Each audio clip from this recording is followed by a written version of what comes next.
Sumerian tablets are probably one of the oldest form of written record that we have. In 1967, a Soviet geological team entered a cave system in Central Asia and sealed it shut on the way out.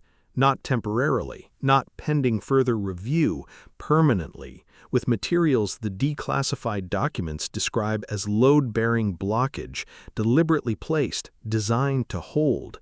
The official reason was geological instability. The seismographic record for the region shows no instability that would justify permanent closure. What the team found inside those caves has never been fully explained.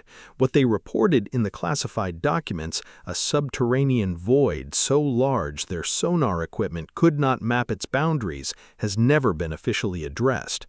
And the cave they sealed corresponds with a precision that should not be possible to navigational coordinates carved in a clay tablet 4,000 years ago in a city 4,000 kilometers away.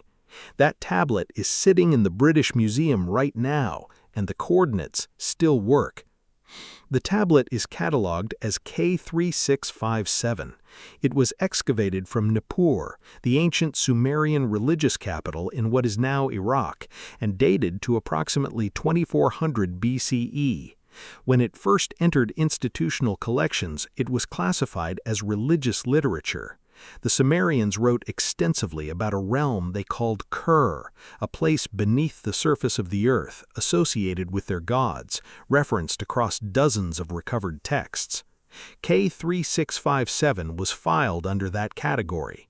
Nobody looked carefully at the lower passages for a long time.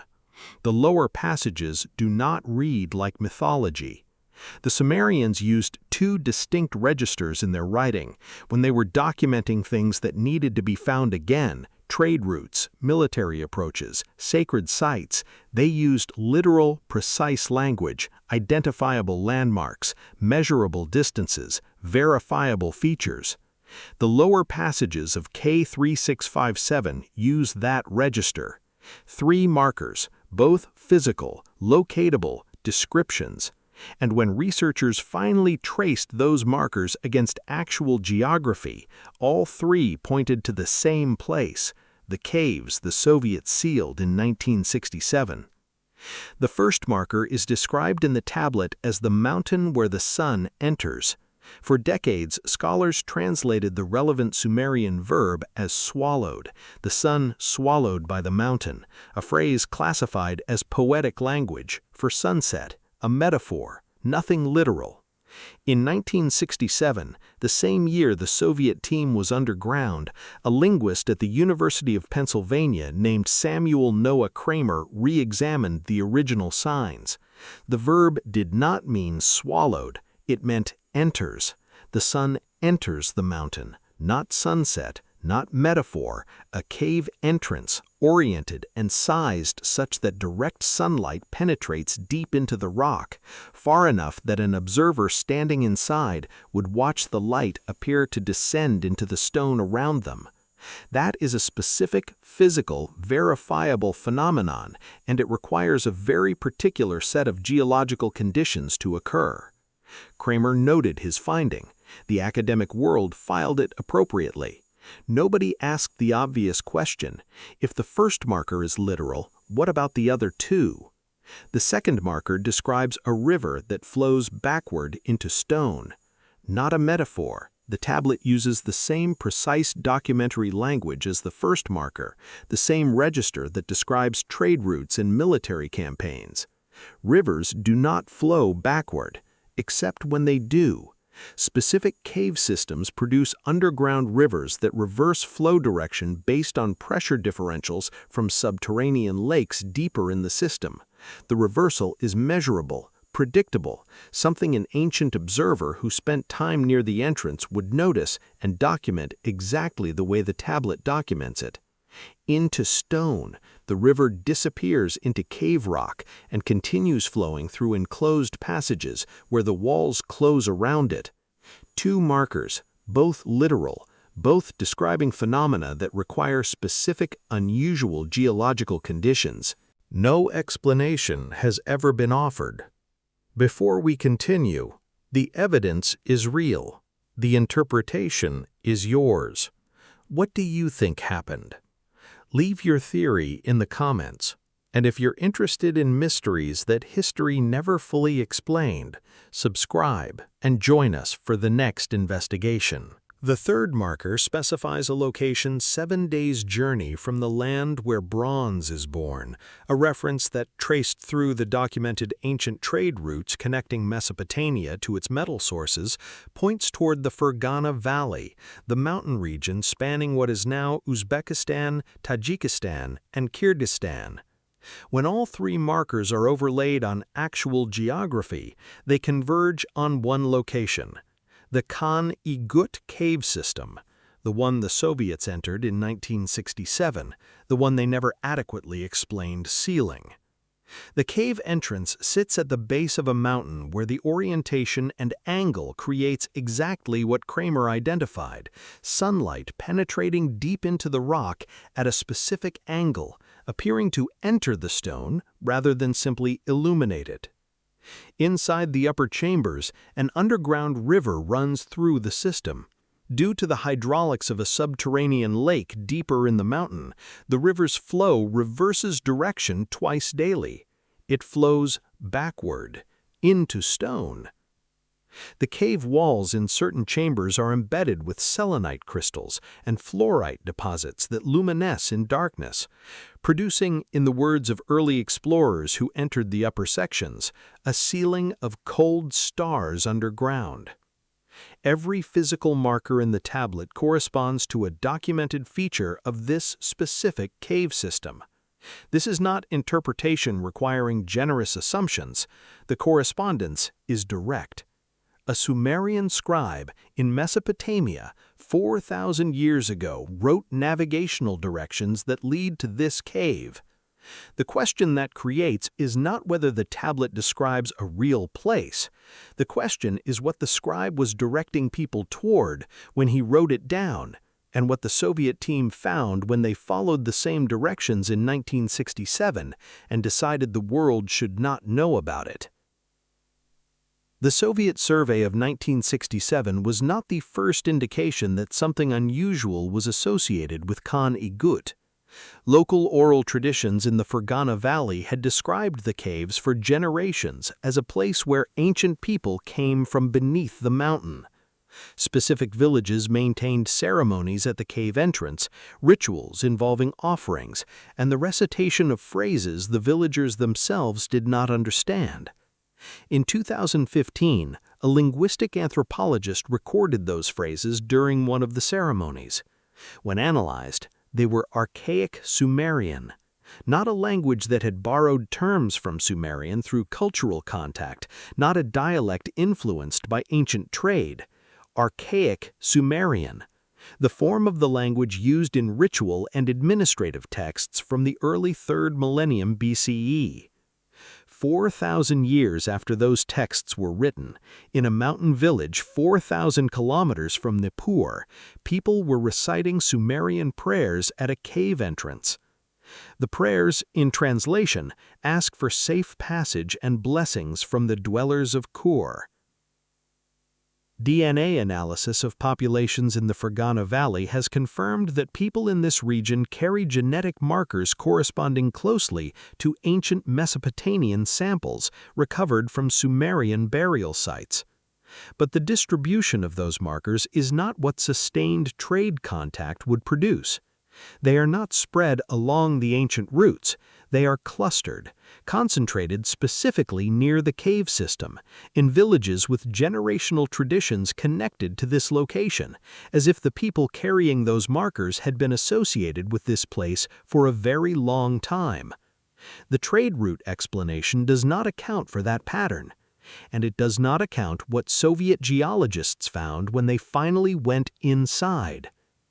The declassified documents from the 1967 survey describe the team's findings by depth.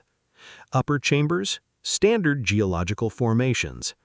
At depth, evidence of human habitation, Bronze Age pottery shards, tool fragments, carved symbols on the cave walls. The symbols were identified after declassification in the 1990s as Sumerian cuneiform. Not a script that resembled Sumerian writing, not symbols sharing formal characteristics, actual Sumerian cuneiform, carved into cave walls approximately 1,500 meters underground, in a mountain range in Central Asia, at a site with no documented connection to Mesopotamia in the historical record. The Soviet team continued deeper. In the lowest chamber they reached, the declassified documents describe stone walls, precisely cut, arranged in a configuration the geologists' reports classify as architectural. Channels carved into the floor in patterns consistent with water management. A circular platform of unknown purpose, surrounded by Sumerian inscriptions. And a stone archway, clearly manufactured, carved with a repeated symbol. The symbol, matched against a Sumerian sign list, is the word Kur. No explanation has ever been offered. Before we continue, the evidence is real. The interpretation is yours. What do you think happened? Leave your theory in the comments. And if you're interested in mysteries that history never fully explained, subscribe and join us for the next investigation. One of the geologists on that survey, Viktor Yemelyanenko, gave an interview in 1998, the year before his death. He confirmed what the documents described. He confirmed the archway, he confirmed the inscriptions, and he described what the sonar equipment detected beyond it. Beyond the archway carved with the word Kur, the sonar returned data that the team had no framework for. Not a cave chamber, not a passage. The signal went out and did not come back with mappable readings. Multiple attempts, consistent results. A void of dimensions the equipment could not establish. When seismic readings were attempted, the echoes suggested the space extended in multiple directions beyond the reach of the instruments. Yemelyanenko said the team discussed it for the remainder of their time underground. They had no category for what the readings described. The largest documented cave chamber in the world, Han Song Dong in Vietnam, is mappable with standard equipment. Every known cave system produces sonar returns that allow boundary mapping. A void that does not resolve into mappable data is either equipment failure, unusual geological scattering, or a space of dimensions that have no parallel in the documented geological record. The Soviet documents do not classify the readings as equipment failure. They classify them as an unresolved finding. And shortly after the survey concluded, the entrance was sealed. The documents cite geological instability. There is no seismographic basis for that claim. Here is the part of this investigation that has to be stated clearly. There is a coherent, evidence-based explanation for most of what the Soviet team found, and it does not require anything extraordinary. The Sumerians were engineers and miners as much as they were mythologists. The Fergana Valley was a documented source of copper and tin that Bronze Age Mesopotamian civilization depended on. Ancient trade expeditions into Central Asia are attested in clay tablets from the city of Ur, months-long journeys through difficult terrain to acquire metal. If Sumerian miners reached the Fergana Valley, and the genetic evidence suggests they did, repeatedly, across generations, exploring cave systems known to contain mineral deposits is exactly what they would have done. Building infrastructure inside those caves is exactly what an ancient mining operation requires: drainage channels, smelting platforms, water management. The cuneiform inscriptions could be ownership markings or safety documentation. The circular platform could be a smelting area.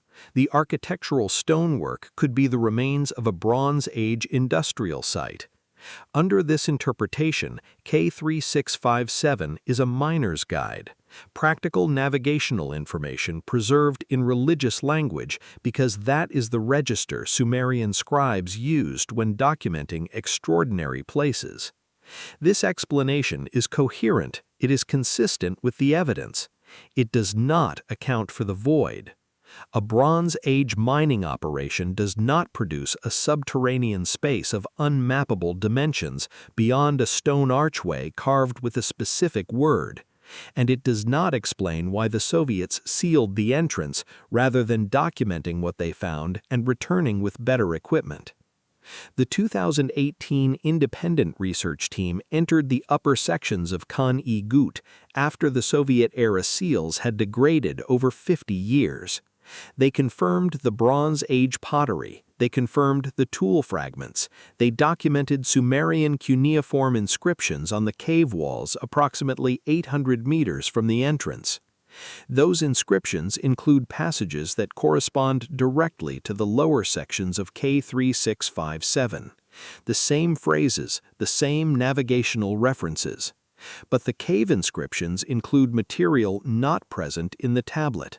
Specific warnings, instructions on which passages to follow, references to sections of the system where the air is dangerous, with the team's specialist translated as the breath that steals life, consistent with ancient knowledge of oxygen-depleted zones in deep cave systems. And one passage near what appears to be the entry point to a deeper section of the cave. The translation offered was, "Beyond here, the record is incomplete." Not a warning about physical danger, a statement about knowledge. The people who carved those inscriptions, standing at a specific point in a cave in Central Asia 4,000 years ago, noted that what lay deeper was beyond the reach of what they understood. No explanation has ever been offered. Before we continue, the evidence is real. The interpretation is yours. What do you think happened? Leave your theory in the comments. And if you're interested in mysteries that history never fully explained, subscribe and join us for the next investigation. Before the team could investigate further, they encountered a blockage. The ground-penetrating radar indicated placed stone, not natural rockfall patterns, but stone arranged deliberately against stone. The blockage is approximately 6 meters deep. Beyond it, the cave continues. The excavation permits required to clear it have been under review since 2018. They have not been approved. 4 things this investigation cannot resolve. What the Soviet team actually found in the deepest accessible chamber. The declassified documents are partial. Yemelyanenko spoke once, near the end of his life. The full survey records have not been released. What the sonar readings represented. No one with access to the raw data has spoken publicly whether the void was natural formation, equipment anomaly, or something that required classifying an entire geological survey. Why the blockage was placed rather than occurring naturally. If the caves were sealed for geological safety, placed stone is not the standard response. Monitoring equipment is. Something else may have motivated the decision. And why a Sumerian scribe writing about Kur, a realm their cosmology positioned as the origin point of their gods, produced navigational information accurate enough to locate a specific cave entrance in a mountain range 4,000 kilometers away. The mining explanation accounts for Sumerian presence at the site. It does not account for what Kur meant to them. K3657 does not read like a miner's operational guide dressed in religious language. It reads like an account of a place that required religious language to describe, and was subsequently used as a navigational document by people who needed to find it again. That distinction matters, because if the tablet was primarily navigation, the void is incidental. And if the tablet was primarily an account of something that required the language of Kur to describe, then what the sonar detected beyond that archway is not incidental at all. It is the point. The permits remain under review. The blockage remains in place. The inscriptions at the entry point still say what they said 4,000 years ago. Beyond here, the record is incomplete. Whatever completed it is still on the other side.